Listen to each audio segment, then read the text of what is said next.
Thank you. Well, a populist used to be someone who cynically gave out cheap favors for personal gain. Whereas people who had a lot of friends, or they just did things that a lot of people liked, were popular. And in everyday language, that hasn't changed. No one ever says, I'm very concerned about my kids. They have a lot of friends. Everyone seems to like them. What a little populist. But in political discourse, there's been an abrupt switch. Today, the Oxford Dictionary claims that populism is a type of politics that claims to represent the opinions and wishes of ordinary people. By this logic, Gandhi, JFK, and Martin Luther King were raging populists. In my view, this reframing of basic virtues into antichrist levels of vice is down primarily to economics. Over the past few decades, we've seen the broad middle class split into two. Or rather, to put it more accurately, part of this class, maybe 15% or so, split off from the rest and formed its own class. I call them courtiers. Others have called them the clerisy or dream hoarders. It's much of a muchness. Populism isn't a response to anything.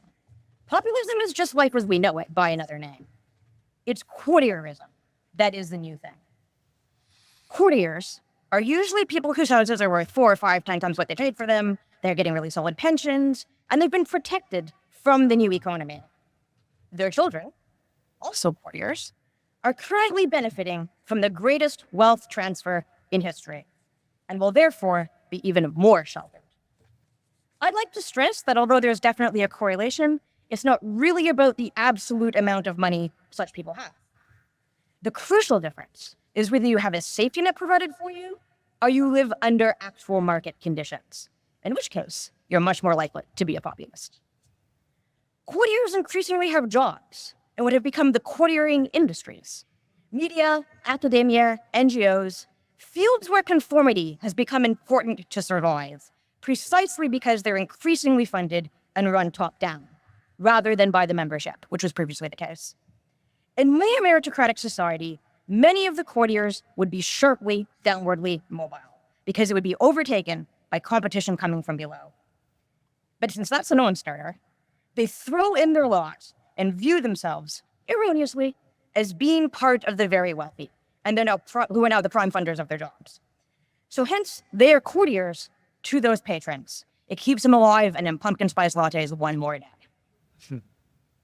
When you're doing better than could reasonably be expected, any change is likely to be for the worse, especially anything that smacks of control, scrutiny, accountability, or tightening things up.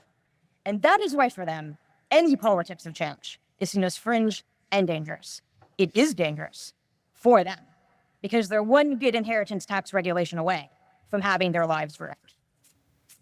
Due to these life circumstances, there aren't really differences of opinion between courtiers and populists. There are differences of interest, which makes it much more vicious. 30 years ago, we all had friends who had major differences of opinion with us. Didn't really matter. You had all kinds of friends who had all kinds of crazy ideas. But the interests were much more uniform. You can change your opinion. You can't change your material interests, and definitely not just by thinking about it. So courtiers and their descendants really do live in an alternate reality, where blindly following the rules has turned out well for them. In their view, other people are justly punished for not making the same choices they did. Populism, on the other hand, comprising everybody else, is a surprisingly diverse field. You've got right-wing populists, left-wing populists, centrist populists, socialist populists, libertarian populists, all kinds of populists. But that very diversity is what makes it easier for the courtiers to split them. Their very conformity is an advantage in this regard. The courtier line, promulgated in the industries they dominate, is everyone is fringe and extreme, and anyone could turn out to be Hitler. You could be the person who enables the next Hitler. It's ironically a strategy that depends on people not being racist to be effective, but it's also really paralyzing. And the strategy has been to demonize and discard any major reform. Bernie, Corbyn, the Firestar movement in Italy, the right and left in France, whatever. Trump, of course, because of this, we've been caught in a political loop for years, with courtiers taking down everything that could possibly offer an alternative, and everyone else has been so caught off guard by their boundary-busting behavior that we floundered. So we need to endure circumvent them as a class that's essentially functioning as strike breakers of democracy. How to do that? 1, The populist left and right should get together. Should have happened a long time ago, and yes, there's still compromise. But really, you would have thought 20 years ago that US Republicans would be running on an anti-war platform.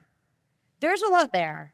Fiscally conservative, socially liberal is definitely a pattern that's been extremely caught in the digital democracy exercises that I've done. 2, remove the courtier's economic advantages. A Cold War with Russia or China could have that effect if enough manufacturing is re-onshored. So even without attaining political power and changing specific rules, that's something that could happen. 3, let go of obsessing about wokeness. There are people who are obsessed with creating outrage in the name of wokeness, but there are also people who got just as obsessed with countering those outrages.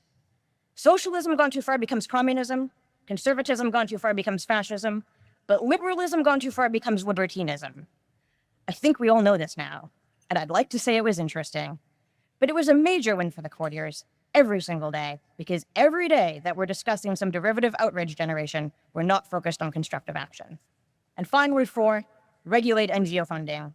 Massive amounts of funding pushed from wealthy, often American endowments into thousands of NGOs and newspapers and schools every year, staffed by courtiers, almost all of it focused on offensively historical goals, generating more useless outrage because no one ever agreed to them. So it'd be the easiest thing in the world to regulate this away across the political spectrum. This would reopen space for grassroots movements and reader-led media to reappear. And that would let us find out what is actually popular. Thank you very much.